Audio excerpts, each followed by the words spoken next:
A 7-year-old girl walks into a bakery holding only $5, pulling her 5-year-old brother, who excitedly points at a pink birthday cake. When she finds out the cake costs $45, she whispers through tears, "I'm sorry, we don't have money for the cake." Her little brother begins to cry uncontrollably, not understanding why he can't have his only birthday wish. Then, an elegant millionaire sitting quietly at a nearby table witnesses the whole scene.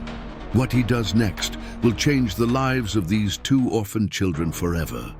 The weight of $5 had never felt so immense in the hands of a 7-year-old girl.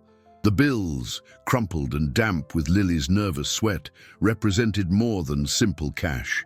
They were the sum of weeks of small chores, errands run for kind neighbors, and lucky coins found glinting on the hot asphalt.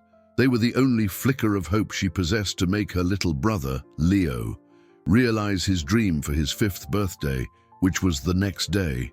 Hand in hand, the two stopped in front of the window of the Gilded Crumb Bakery, an oasis of color and sugar amid the street's gray monotony. For Leo, with his wide, curious eyes, the place was pure magic. His small face was pressed against the cold glass, his warm breath fogging the surface as he pointed at every creation with a sigh of wonder. Lily felt her heart clench. She knew that world of delicate buttercream and ganache didn't belong to them. But today, just for today, she allowed herself to dream along with him.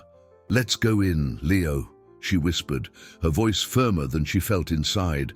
The delicate chime of the door sounded, a soft announcement of their arrival, and the overwhelming aroma of vanilla and chocolate wrapped around them like a warm embrace. The place was even more impressive inside. Small tables with lace tablecloths, well-dressed patrons conversing in low tones, and, in the back, a baker in an immaculate white apron finishing a fruit tart. Lily felt small, displaced, like a wildflower trying to sprout in a perfectly cultivated garden. But then, Leo tugged harder on her hand. "Look, Lil, look!"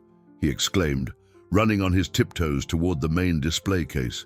His little fingers traced a path on the glass, moving past chocolate cakes with shining strawberries, lemon tarts with meringues that looked like clouds, and cupcakes in every imaginable color. Lily followed him, the knot in her stomach tightening with every step. Each one of those sweets seemed to scream a reality she was bravely trying to ignore, one of scarcity, of lack. She prayed the cake Leo chose would fall within her modest budget, a silent prayer amid the sugared paradise. And then he stopped, his eyes fixed on a single masterpiece in the center of the top shelf. It was a round cake, covered in light pink frosting, almost ethereal. Small sugar roses, a darker shade, spiraled up the sides, and edible silver pearls shimmered under the soft shop light. It was a fairy tale cake, a cake made for a princess or a prince. The desire on Leo's face was so pure, so absolute, that it broke Lily's heart into 1,000 pieces. He turned to her, his eyes shining with an intensity she'd never seen before. "Sissy," he whispered, his voice choked with emotion. "I want that one for my birthday."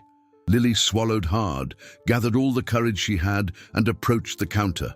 The baker, a middle-aged man named Jonathan with a tired gaze, looked at her over his glasses. "Can I help you?" he asked, without much interest. "Mr. Excuse me," Lily began, her voice a shaky thread. "How much is that cake over there, the pink one?" The man raised an eyebrow, following her gaze. He shrugged, as if the price were the most obvious thing in the world. $45. The phrase dropped onto Lily like a concrete slab. 45. She had 5. An abyss of $40 opened beneath her feet. The air seemed to thin, the sweet smell suddenly nauseating. She felt the blood drain from her face as the world spun slowly around her. The dream, which moments before seemed so palpable, crumbled into dust. Leo, still mesmerized by the cake, impatiently pulled the sleeve of her dress. "Can we take it, Sissy? It's the only one I want. Please." The number 45 echoed in Lily's mind like thunder, drowning out the gentle, ambient music and distant conversations. For an instant, the world seemed to lose focus. The vibrant colors of the sweets became a blur, and the aroma of vanilla, once so welcoming, now felt suffocating. She gripped the 5 bills tightly in her hand, feeling the rough texture of the paper against her damp skin.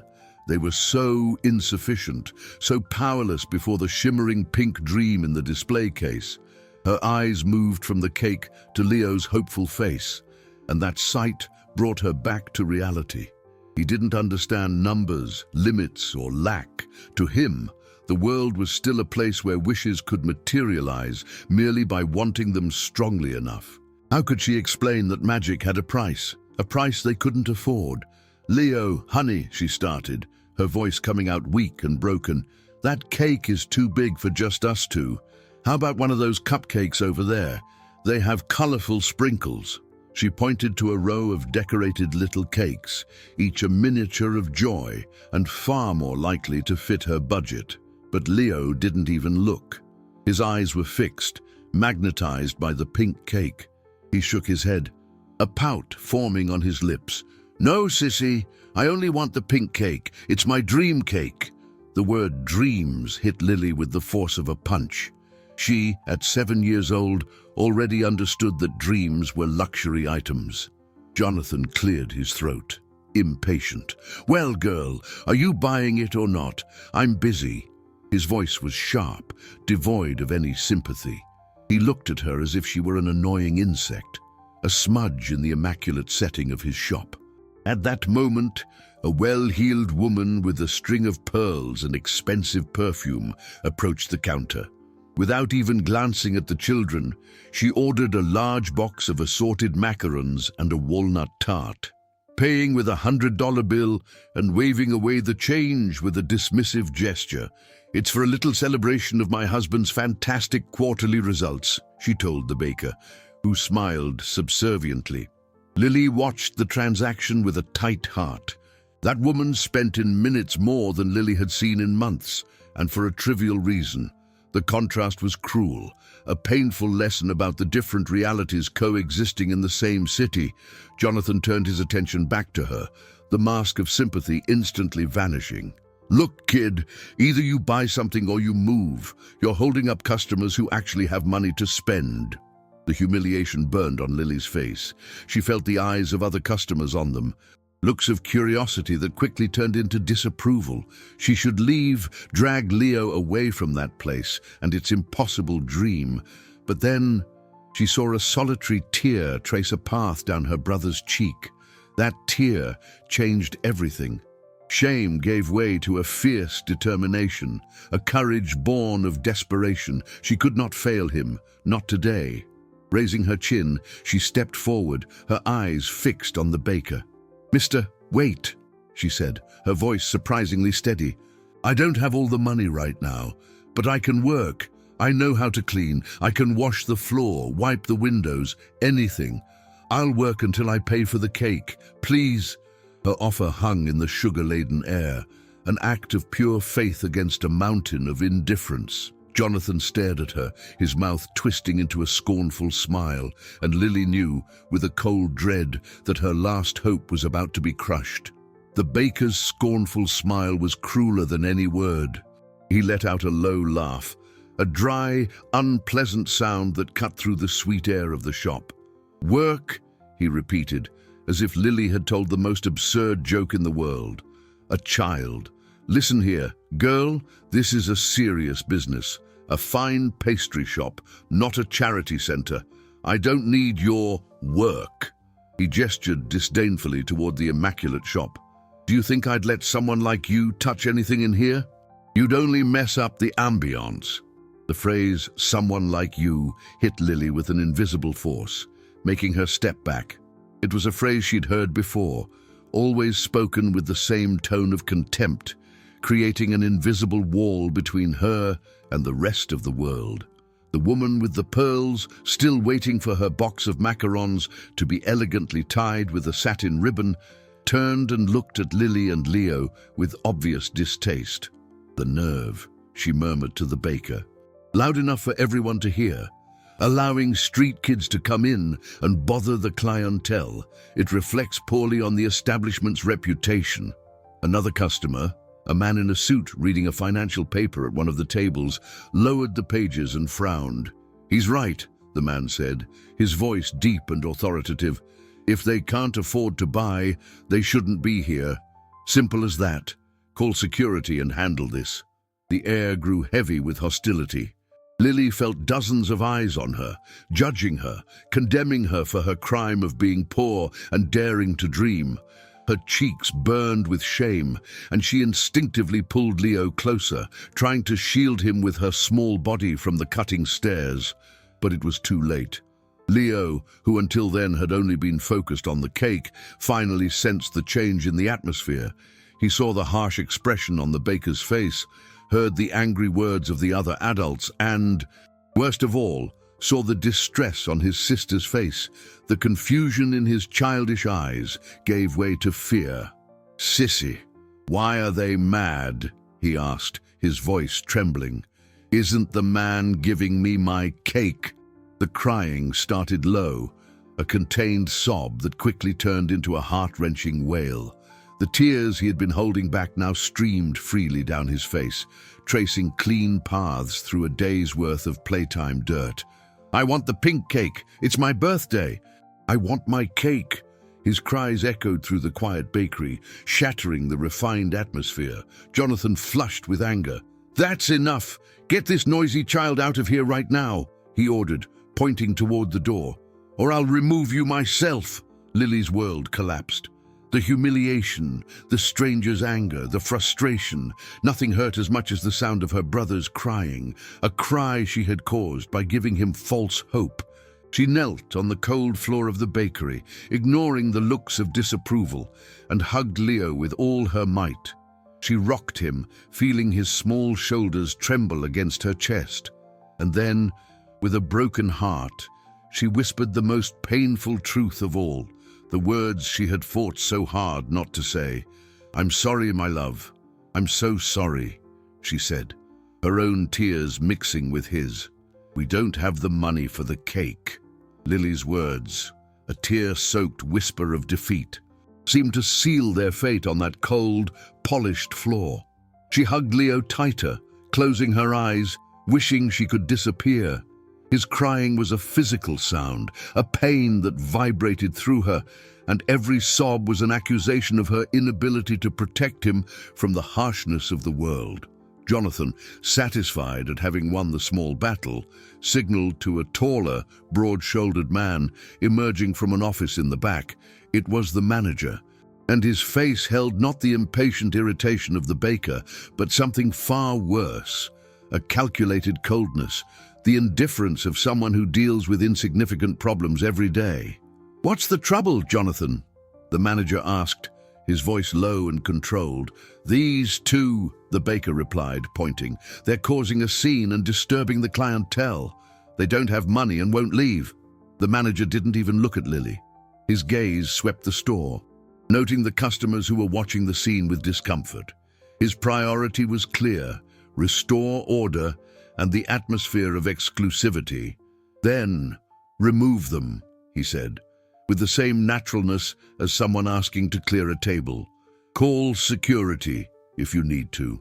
At a discreet table in the corner, Arthur Lancaster observed everything over the rim of his espresso cup.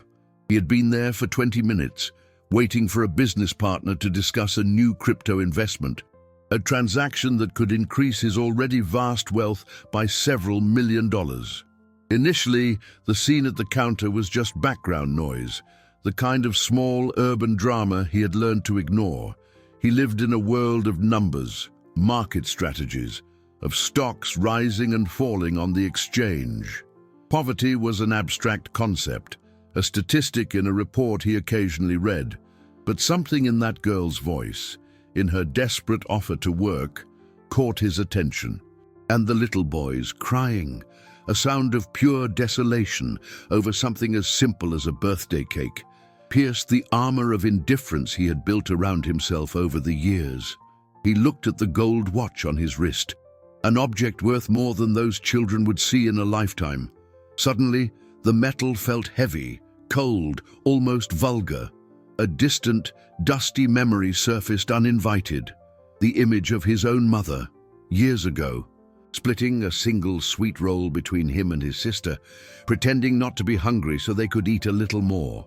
Something inside him, something he thought had been dormant forever, broke. The manager's coldness was the last straw. Remove them. The phrase sounded monstrous to his ears. He saw the manager take a step toward Lily, who flinched, trying to make herself even smaller. It was at that exact moment that Arthur stood up. The movement was smooth, but charged with an innate authority that made everyone in the bakery turn toward him. The expensive suit, the erect posture, the penetrating gaze, everything about him exuded power. The manager stopped, taken by surprise. Arthur walked slowly to the counter, his gaze passing over the manager and fixing on the baker, who now looked suddenly nervous.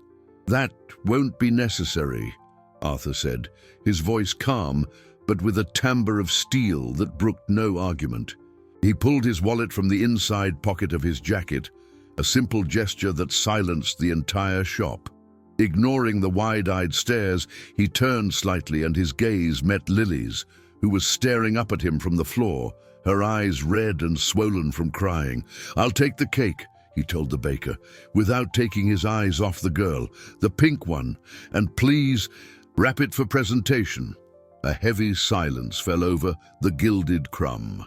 Leo's crying subsided to muffled sobs against Lily's shoulder as she looked up at the elegant man, unable to understand.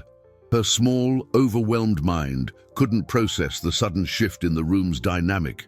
A second ago, she was an intruder about to be expelled. Now, she was the center of attention for a man who seemed to have stepped out of a movie. The baker, caught off guard, stammered, "The pink cake, sir." "Yes," Arthur replied, his voice firm. "That's what I said. Wrap it nicely. The best bow you have." He pulled a $100 bill from his wallet and placed it on the marble counter. The sound of the bill hitting the cold surface was the only noise in the tense silence. "Keep the change." The manager, previously so sure of himself, now rushed to attend to the important customer, pushing the baker aside. "Immediately, sir. I apologize for any inconvenience."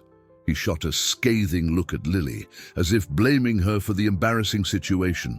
Arthur ignored him completely. His eyes remained fixed on the kneeling girl. He took a few slow steps toward her and crouched down. A surprising movement for someone on such pristine ground. Now they were on the same level, eye to eye.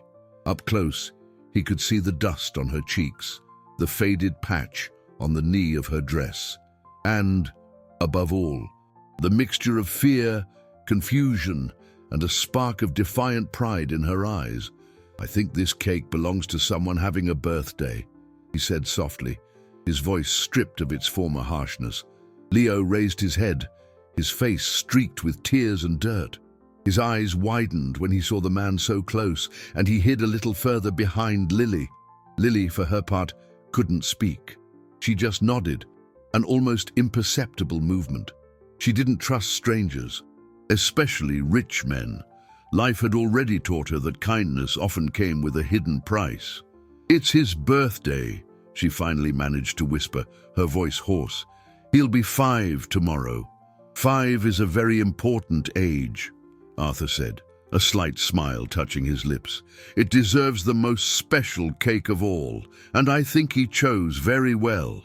He glanced at the pink cake, which was now being carefully placed in a white box with the shop's gold logo. "My name is Arthur, and yours?" Lily hesitated. Revealing their names felt too intimate, too dangerous, but the kindness in the man's eyes seemed genuine. "I'm Lily, and he's Leo. It's a pleasure to meet you, Lily and Leo." The manager approached with the cake box, holding it as if it were a rare jewel. "Here you are, sir, as requested."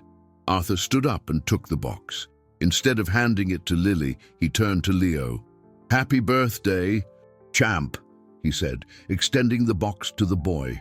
Leo looked from the box to Arthur's face, then to his sister, seeking permission. Lily, still stunned, gave a small nod. Slowly, as if afraid it was all a dream, Leo extended his little arms and took the box. It was large and a little heavy for him, but he hugged it to his chest with surprising force, his face lighting up with a smile so radiant it seemed to fill the entire place. The pure joy on his face was something Arthur hadn't seen in a long time. Genuine happiness, neither bought nor negotiated, but simply felt. That smile was worth more than any profit in his financial investments. He felt a pang of something that wasn't business or strategy, something purely human. Lily stood up, wiping stubborn tears with the back of her hand. "Thank you, mister," she said, gratitude fighting against distrust. "I don't know how to pay you back." "There's nothing to pay back," Arthur replied. "Consider it a gift." He was preparing to leave, his good deed for the day concluded, when a simple question stopped him. "Where are your parents?" he asked casually. Lily's smile wavered and vanished. A dark shadow passed over her eyes, a sadness too deep for a 7-year-old. She looked at the floor and replied in a quiet, almost inaudible voice, "They aren't here anymore." Lily's answer, "They aren't here anymore," hung in the air with unexpected weight. It wasn't what she said, but how she said it. The low voice, the absence of tears, the weary acceptance of an old pain. Arthur, a man accustomed to deciphering the subtext in multi-million-dollar negotiations, realized those words hid an abyss. He had expected an answer like, "They're at work" or "They're at home." The finality in her voice caught him off guard. He looked from Lily to Leo, who was now examining the golden ribbon on the cake box with childish fascination, oblivious to the seriousness of the moment. The image of the two of them, so small and alone in that world of indifferent adults, struck him forcefully. His intention had been simple: buy a cake, alleviate a small injustice, and move on with his day, with his meeting about the cash flow of a new venture. But now, something prevented him from simply turning his back and walking away. "Aren't here anymore," he repeated gently, trying to understand. "What does that mean, Lily?" Lily raised her eyes from the floor. There was a hesitation in them, a barrier she instinctively raised to protect herself and her brother. "They went on a trip," she said, using the story she told Leo, the gentle lie that protected his innocence, to a place very, very far away. "It's been a long time." Arthur felt a knot form in his throat. The trip was obviously a euphemism. He didn't press her, not directly. Instead, he changed tactics. "I see. And who are you living with now? Grandma, maybe, an uncle?" With each question, the barrier in Lily's eyes seemed to get higher. She shook her head. "It's just us two." The simplicity of that statement was devastating. Arthur looked around. The bakery had returned to its normal rhythm.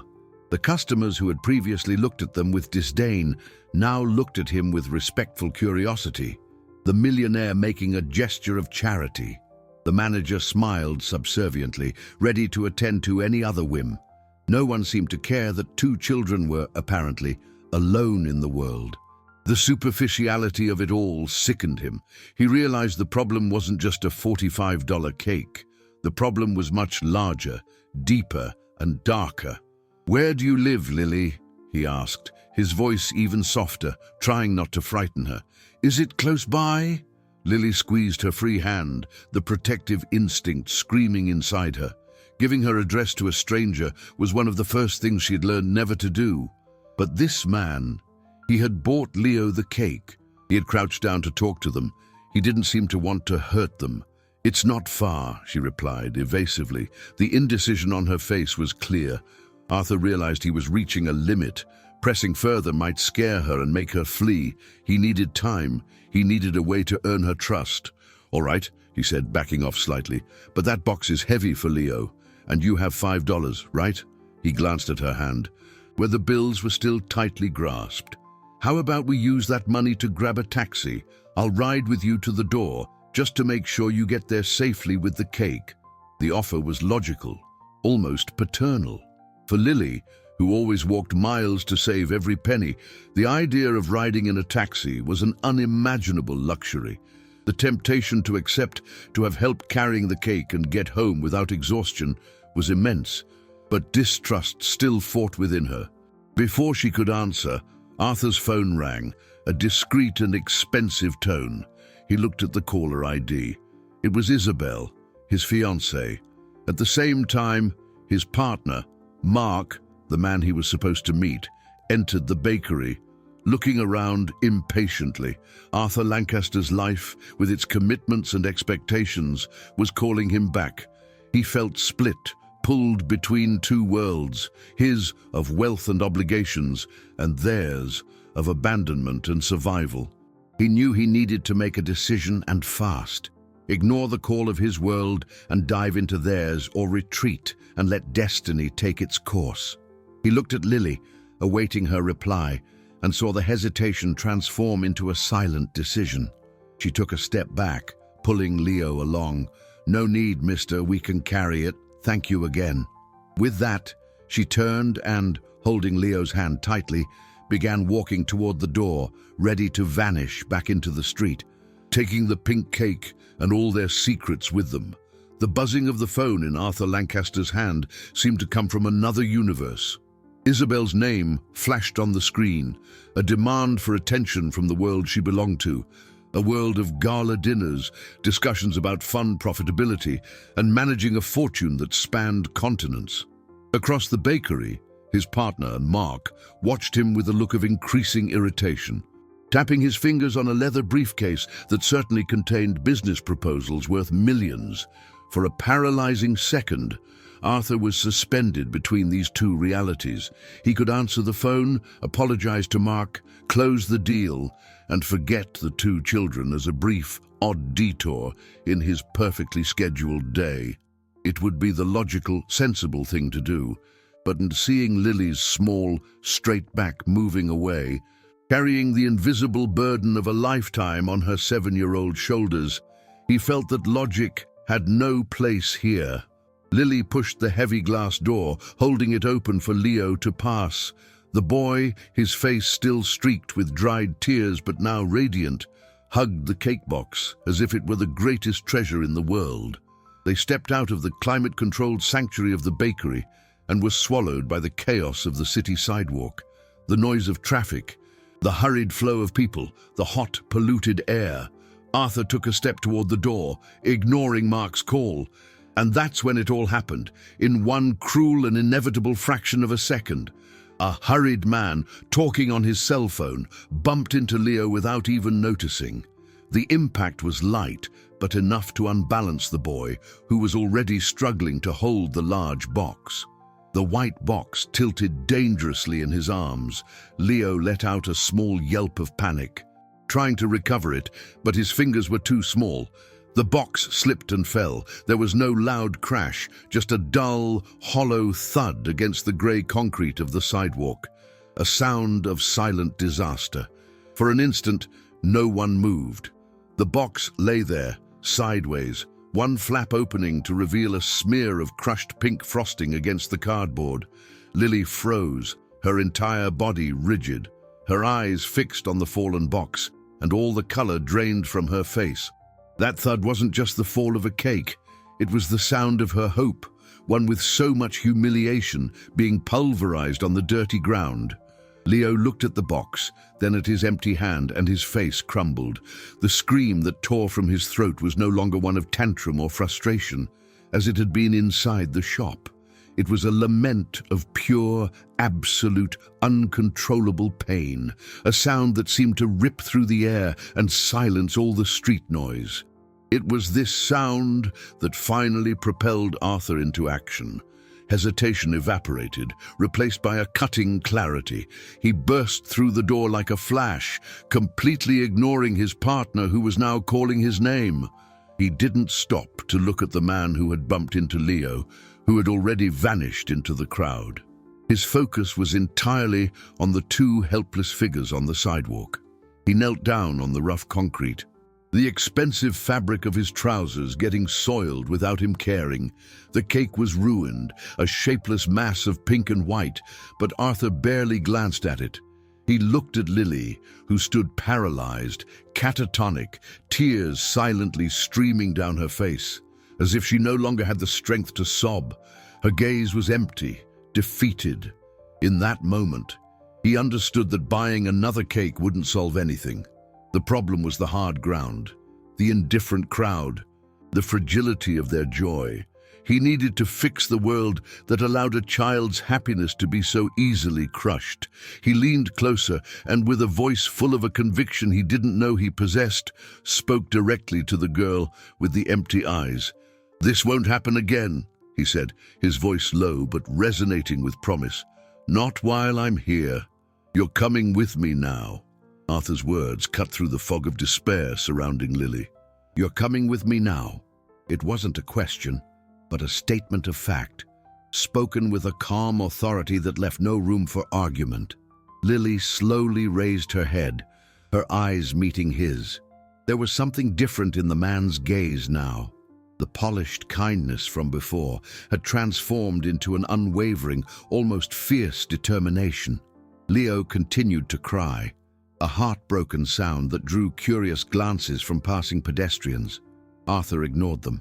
He reached out, not for Lily, but for the ruined cake box on the ground. Carefully, he picked it up and held it upright, even knowing it was useless. It was a gesture of respect for the dream it represented. "The cake might be messed up," he said, looking at Leo, "but the birthday is still happening, and it will be the best one yet. I promise." The word promise hung between them. Lily was used to broken promises, to hopes that dissolved like smoke. But there was a solidity in that man's voice, a weight of certainty that intrigued and frightened her at the same time. Mark, his partner, finally caught up to them, his face red with frustration. "Arthur, what the hell are you doing? We have a meeting. We're talking about an investment that could generate significant returns for our capital." Arthur stood up, facing Mark. For the first time in years, the words return and capital sounded hollow, almost insignificant. "The meeting can wait," he said, his voice cold. "Cancel my appointments for the rest of the day." "Cancel? Are you crazy? What about your fiancée? She's calling non-stop." "Tell her I had a family emergency." "Family emergency," Mark repeated, incredulously, looking with disdain at the two dirty children on the sidewalk. "Are they your family now?" Arthur didn't answer. Instead, he pulled out his cell phone, dialed a number, and brought the device to his ear. "Carlos, I need you, in front of the Gilded Crumb on Central Avenue, now." He hung up and turned back to Lily. "My driver is coming to pick us up. We'll wait over there." He pointed to a nearby park bench.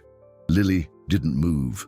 Her brain worked furiously, weighing the fear of the unknown against the desperation of her situation. Going with that man was an immense risk, but what awaited her if she didn't?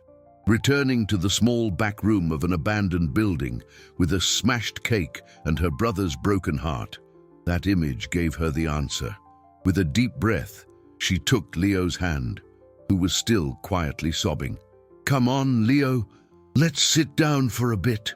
She guided him to the bench, a silent decision to trust, at least for now.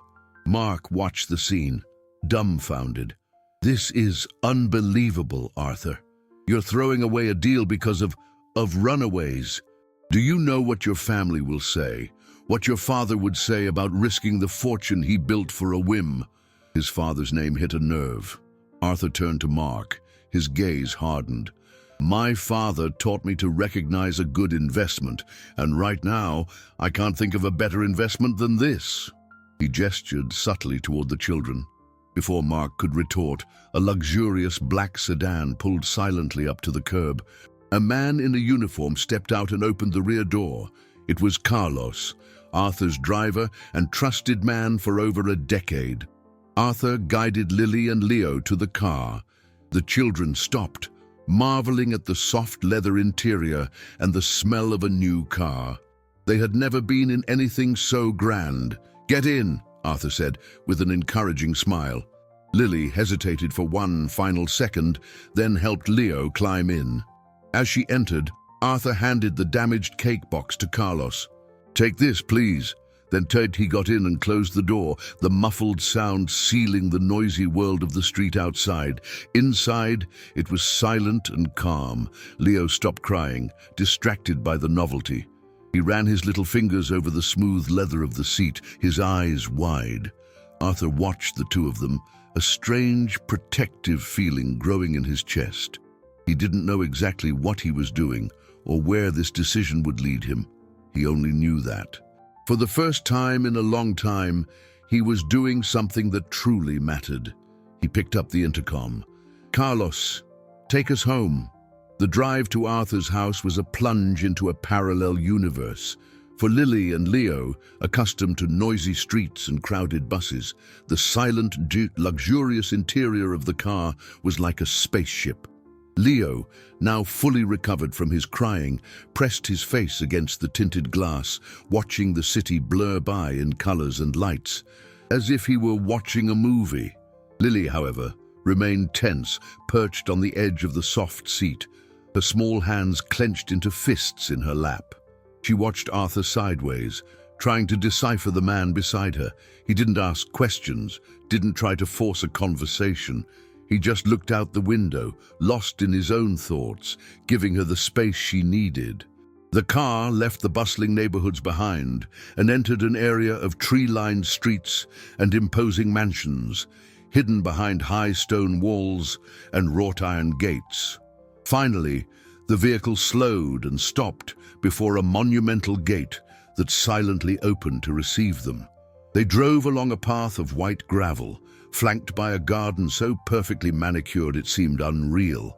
The house, or rather, the mansion, appeared before them, a modern structure of glass and steel, with clean lines and an infinity pool that seemed to merge with the blue sky.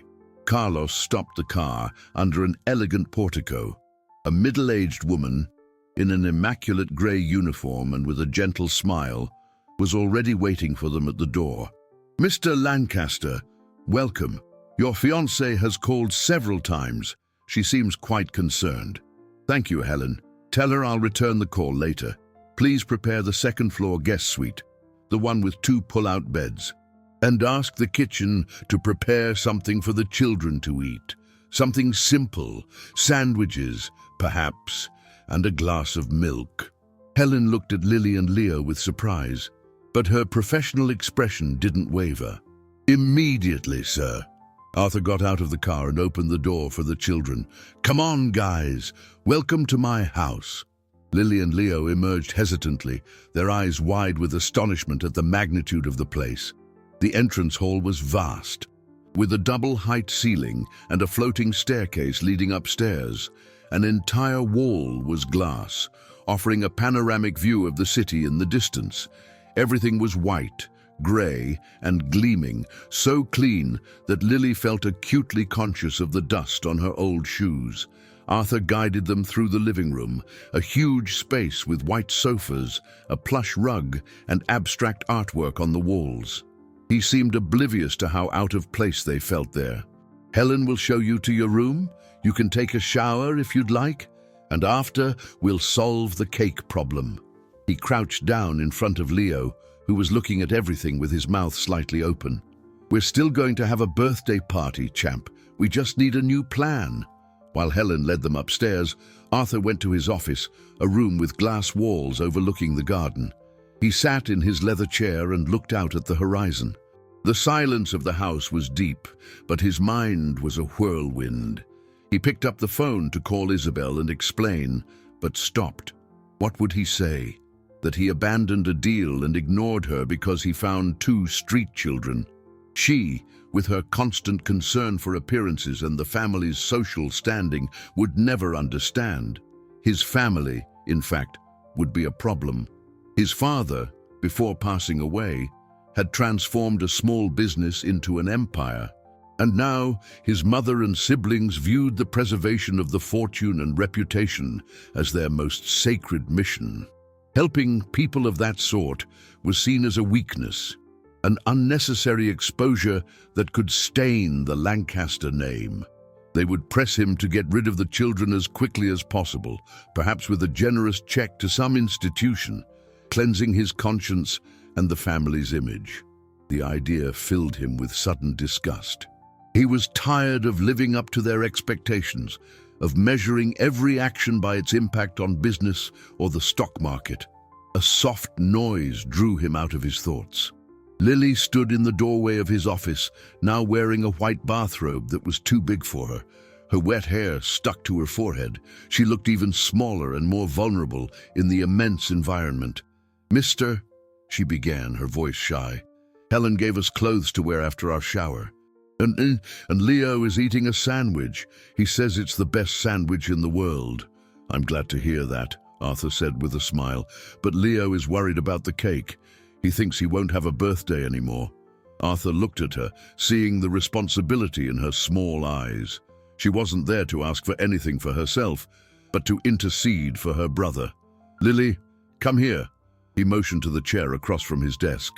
Hesitantly, she approached and sat on the edge. "Tomorrow is Leo's big day, and we are going to throw him a party, but I need your help. You're the only one who knows what he really likes, besides the pink cake." For the first time since they met, Lily smiled. A small, shy, but genuine smile. The idea of being part of the plan, of having an active role in her brother's happiness, seemed to dissolve some of her distrust. "He likes superheroes," she said, her voice brightening a little. "His favorite is Captain Courage."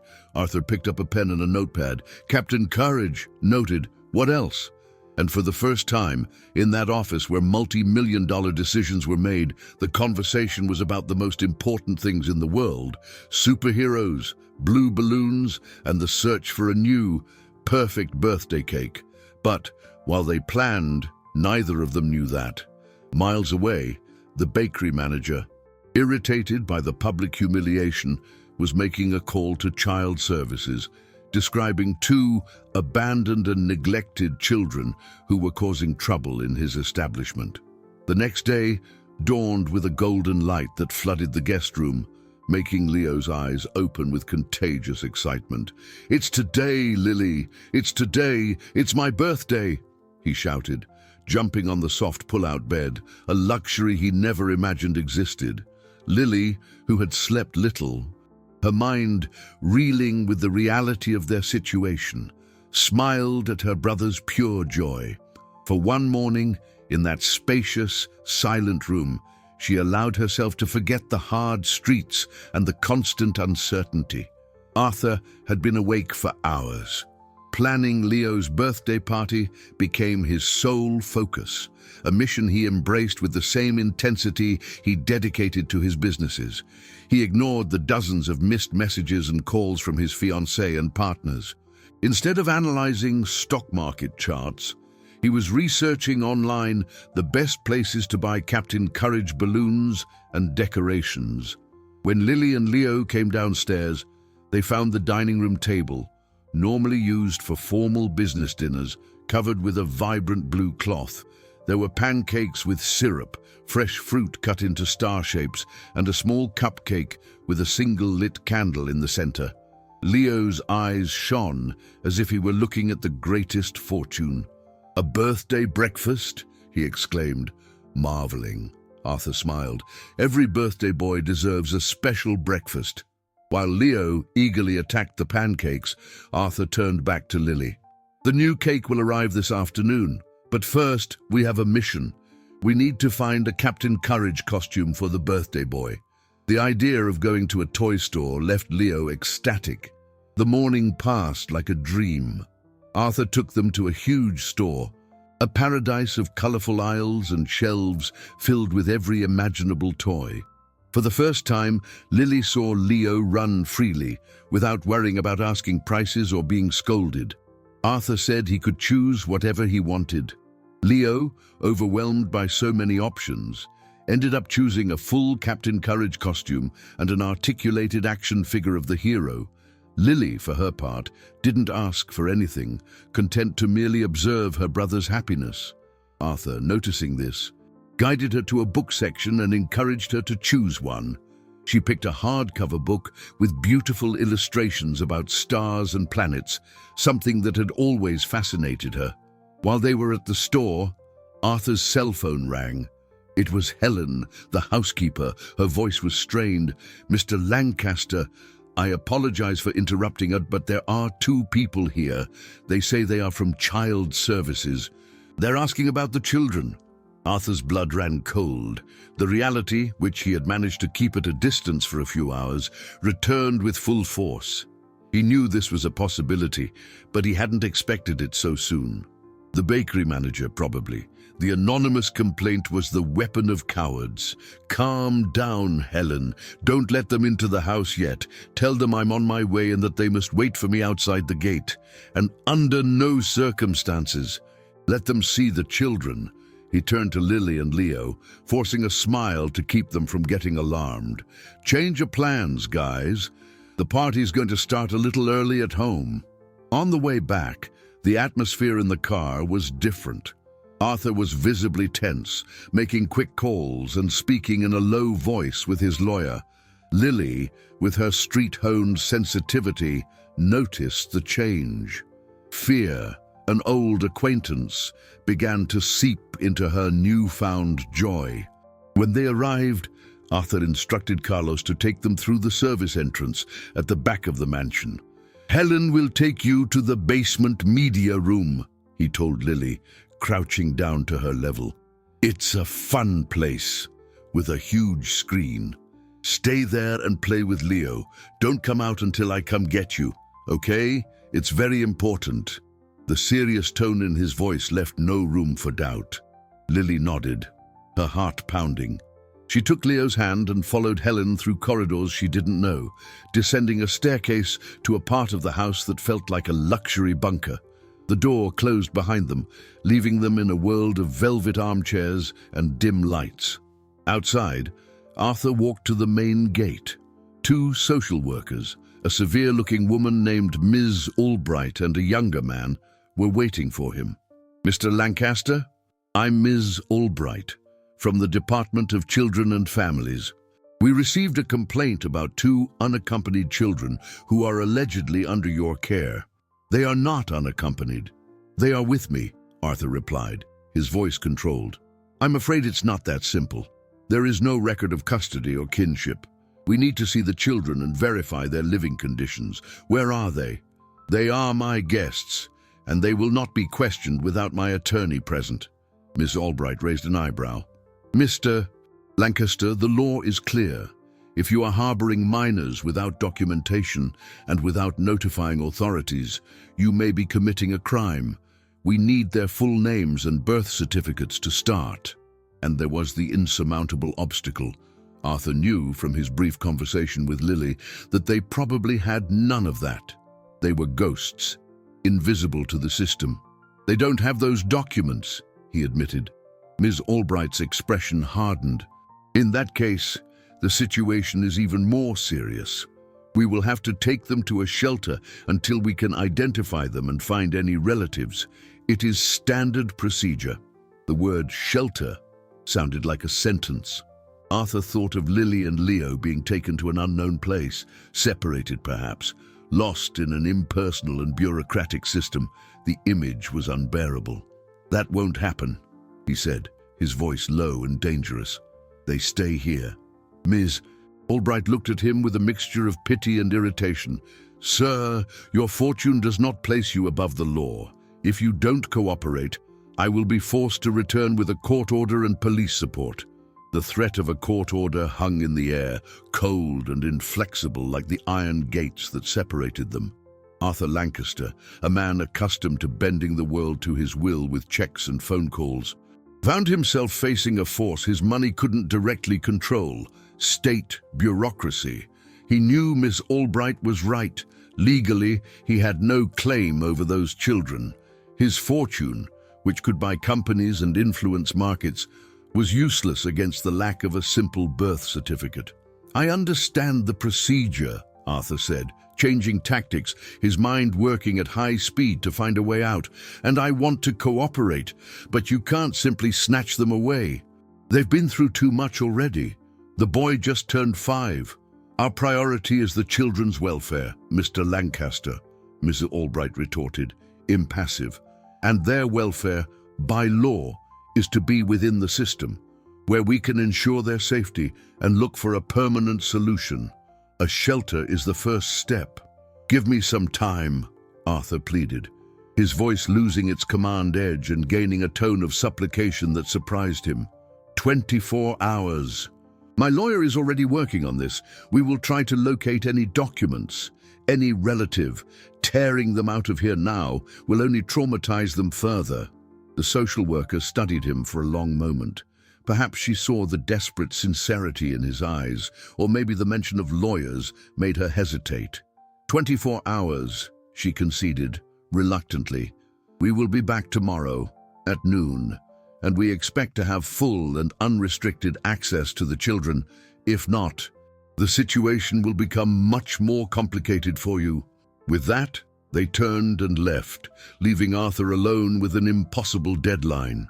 He went back inside, the weight of the world on his shoulders.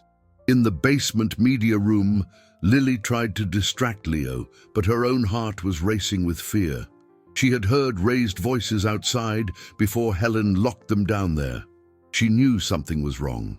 Leo, dressed in his Captain Courage costume, was more interested in exploring the buttons on the reclining chairs. Lily, look, the chair moves all by itself. Lily forced a smile, but her eyes remained fixed on the door, waiting, dreading what would come next. When Arthur finally appeared, he tried to seem calm, but she saw the tension in his face. Guess what? The baker called. Captain Courage's birthday cake is ready, he announced, trying to inject false cheer into his voice. We're going to have the party down here. It will be our secret superhero hideout. The idea of a secret hideout excited Leo, and for a few hours they managed to create a bubble of artificial happiness. Helen brought the cake, an incredible blue and red creation with the hero's shield, along with sandwiches and juice. They sang Happy Birthday, and Leo blew out the 5 candles with an ear-to-ear grin. For a brief moment, seeing Leo's genuine joy, Arthur almost forgot the sword hanging over their heads. But when the small party ended and Leo, exhausted from excitement, fell asleep in one of the armchairs, reality returned. Arthur sat beside Lily in the silence of the dark room, with the cinema screen off. Lily, he began softly, those people were from child services. They think you should go to a place called a shelter.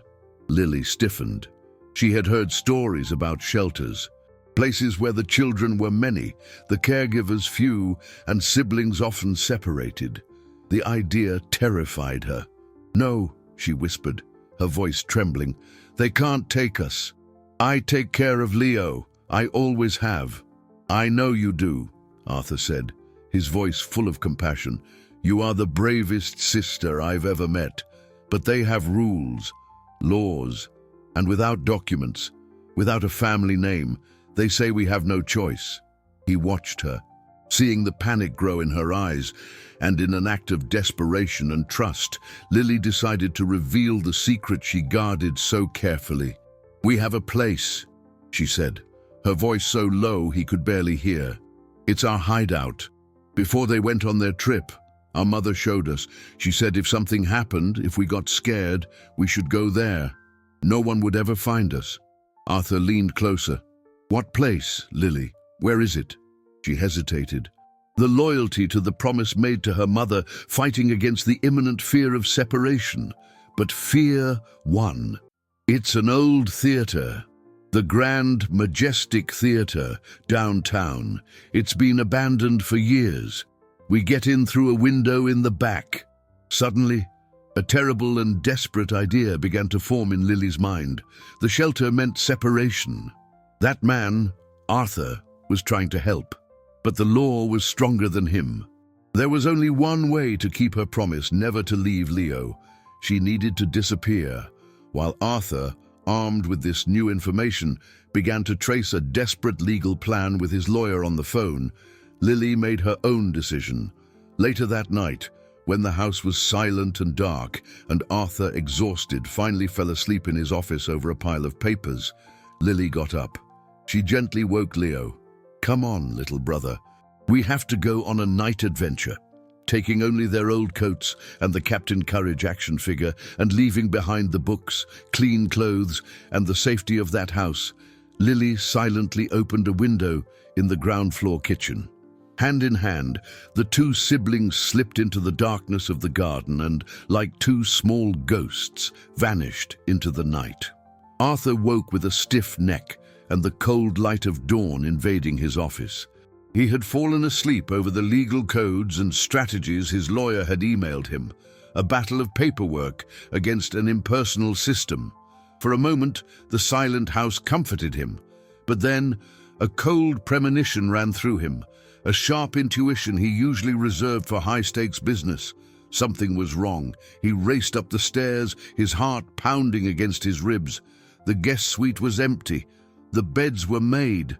The clothes Helen had given them were folded on an armchair. The Captain Courage costume, however, was gone, as was the book about stars Lily had chosen. A cold, liquid panic seized him, a fear more visceral than any loss on the stock market. He ran through the house, calling their names in urgent whispers, the sound echoing in the empty corridors. Helen appeared, sleepy and alarmed. "What is it, sir?" "They're gone," Arthur said, his voice tight. "You check all the doors and windows." It was Helen who found the kitchen window ajar, a small passage to the darkness outside. The truth hit him like a punch to the gut. Lily had run away. She had heard him talk about the shelter, about the laws, and in her childish desperation, she had chosen the only solution she knew: to disappear, to protect her brother the only way she knew how, by becoming invisible. Guilt crushed him. He had scared her. He, with all his wealth and power, hadn't managed to offer her the only thing she needed: security. In that moment, a choice crystallized in his mind, as clear and sharp as a shard of glass. His phone was vibrating incessantly on the desk. It was Isabel, his mother, his partners, his whole world demanding his attention, his presence, his conformity. They would warn him to let go, to hand the problem over to the system, to protect himself and the family name. Rushing to a meeting about dividends and interest on a new investment fund would be the easy way out. But looking at the open window, at the dark night that had swallowed the two children, he knew he couldn't turn back. Those paternal feelings, which had surfaced so unexpectedly, were now the only thing that mattered. The choice was no longer between his comfortable life and two street children. It was between the man he was and the man he wanted to be. "Carlos!" he shouted, his voice echoing through the silent house. "Get the car ready, now!" While Carlos brought the car around, Arthur grabbed his cell phone. He ignored the dozens of missed calls and dialed his lawyer. "Hire whoever you need, private investigators, the best. I want you to find two children downtown, and I want you to start the adoption process immediately." There was a shocked pause on the other end of the line. "Adoption, Arthur. You can't adopt children without documents, without a history." "I didn't ask if I could," Arthur interrupted, his voice hard as steel. "I said start. Use my entire fortune if necessary. Move heaven and earth. I don't care about the cost or the consequences. Just do it." He hung up and got into the car. "Where to, sir?" Carlos asked. "The Grand Majestic Theatre, downtown," Arthur said. Lily's information now his only clue, his only hope. The city streets were deserted under the ghostly light of the streetlights. As the car cut through the darkness, Arthur felt the weight of his old life dissolving. His family's approval, his social reputation, the businesses that seemed so vital, everything faded before the terrifying image of Lily and Leo alone on those dangerous streets. He was giving it all up. Maybe he would lose his inheritance, his position in the company, perhaps even Isabel. But strangely, He didn't feel loss. He felt liberated. The search was the only thing that mattered. He would be the guardian angel they lacked, the protector their parents could no longer be. He would find them. He had to find them. The Grand Majestic appeared before them, a skeleton of its former glory, the windows dark like empty eyes. Arthur jumped out of the car before it even fully stopped, his heart racing uncontrollably, a mixture of fear and wild hope. He had to choose, and he had chosen. Now, he just needed to find them before it was too late. The darkness inside the Grand Majestic Theatre was almost palpable, thick with the smell of dust, mold, and forgotten memories. Arthur used his cell phone flashlight to cut through the shadows, the beam dancing over rows of torn velvet seats and the silent stage covered by a ghostly tarp. The silence was deep, broken only by the sound of his own cautious footsteps and the distant drip of water. "Lily! Leo!" he called, his voice sounding strangely small in the vast space. "It's me, Arthur. Please don't be scared. I won't let anyone take you." No response, only the echo of his own voice. Panic began to set in. What if they weren't there? What if Lily had misled him, giving him a false clue to buy time? He searched the main floor, the dusty boxes, the backstage corridors. Nothing. Despair began to erode his determination. He was about to leave, to mobilize a citywide search, when his beam of light caught something on the floor near a staircase leading beneath the stage. It was small and colorful. He approached and picked it up. It was the Captain Courage action figure. His heart leaped. They were here, or had been. The stairs creaked under his weight as he descended into the basement, a labyrinthine network of storage rooms and old dressing rooms. The air was colder and damper there. He followed a narrow corridor, and then he heard it, a tiny, almost inaudible sound, a sob. He turned off the flashlight and followed the sound in the darkness, his eyes slowly adjusting.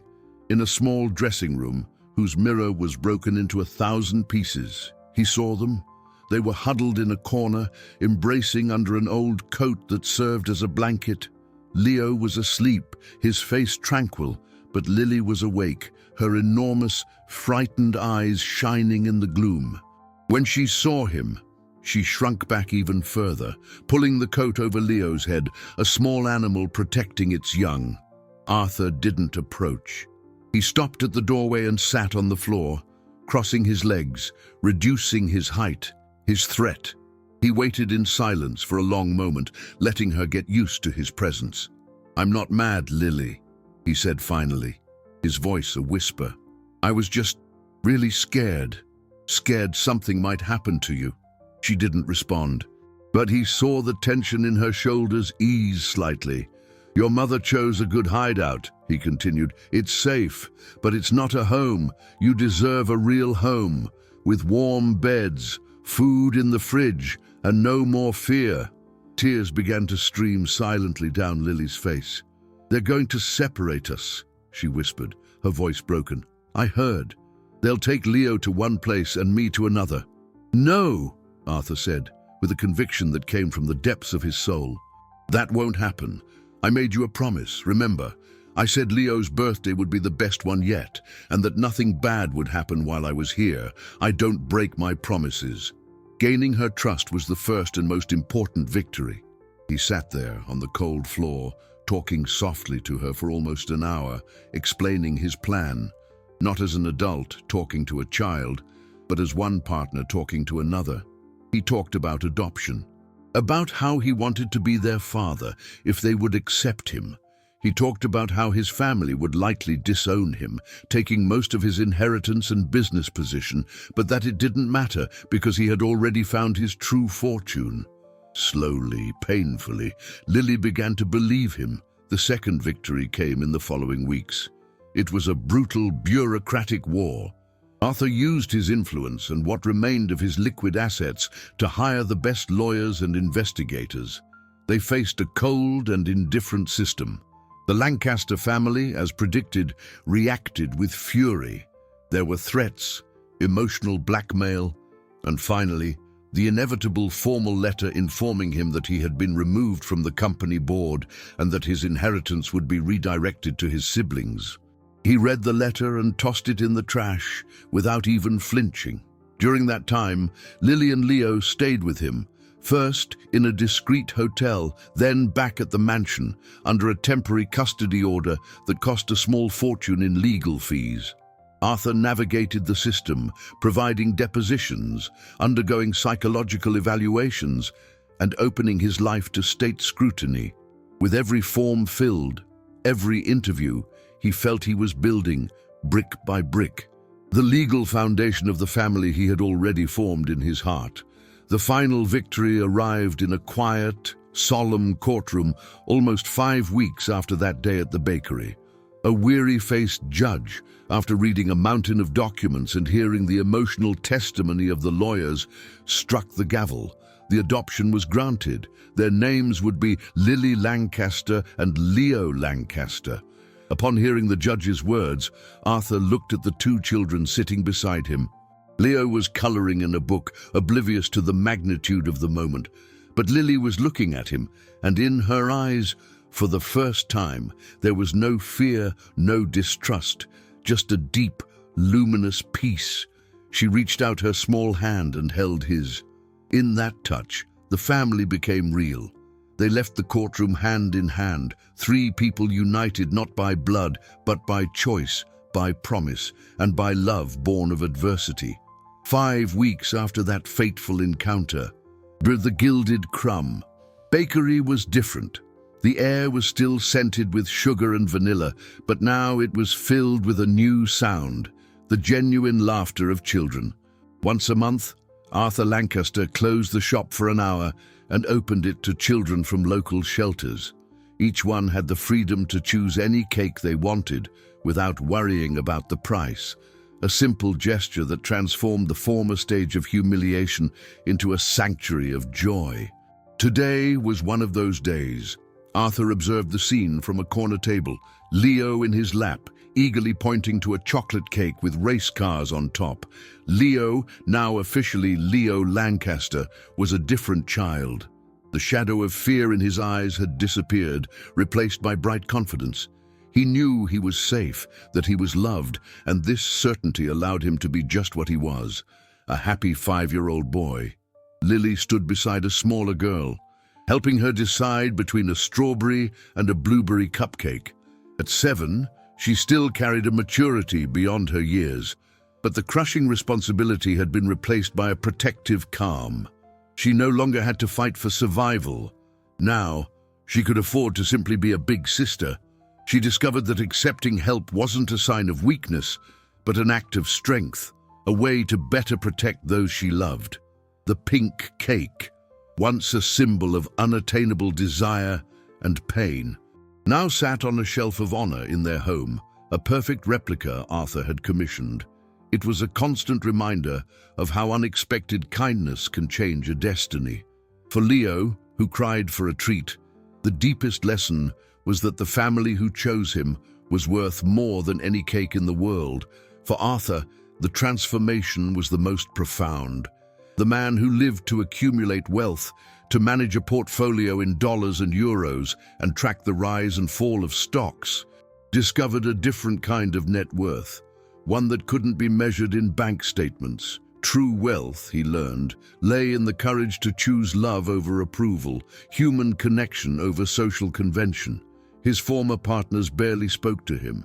His family treated him like a pariah, and his bank account was considerably smaller. But he had never felt so rich. The children he chose to raise were his most precious assets, his best investment. The baker, Jonathan, now treated them with fearful respect, serving the children with a forced but efficient smile. He never fully understood what happened that day, how a millionaire could turn his world upside down because of a cake and 2 children. For him, it was just a lesson about the unpredictable power of the wealthy. But for Arthur, Lily, and Leo, the bakery and its colorful display case were more than a shop. They were the genesis point of their family, the place where the deepest humiliation gave birth to the most authentic connection. It proved that sometimes the angels who change our lives don't appear with wings and harps, but disguised as desperate children, asking only for a piece of happiness on a special day. Later, at home, as he tucked Leo into bed, Arthur heard him whisper, drowsily, "Daddy, I love you." The word "daddy," still new and wonderful, filled Arthur's heart with such overwhelming emotion that he had to sit down for a moment. Lily appeared at the door, holding her book about the stars. She sat beside him. "He really loves you," she said, with her quiet wisdom. "We both do." Arthur wrapped an arm around her shoulders, and the two of them watched Leo sleep. Three broken souls, each in their own way, who had met by chance and rebuilt themselves together. They were a family, forged not by destiny, but by choice. And in that silent house, filled with a love that had been hard-won, they finally found their home. The bakery window once represented a world they didn't belong to. Now, they knew that true home wasn't a place you buy, but one you build with courage, kindness, and the audacity to love without asking permission.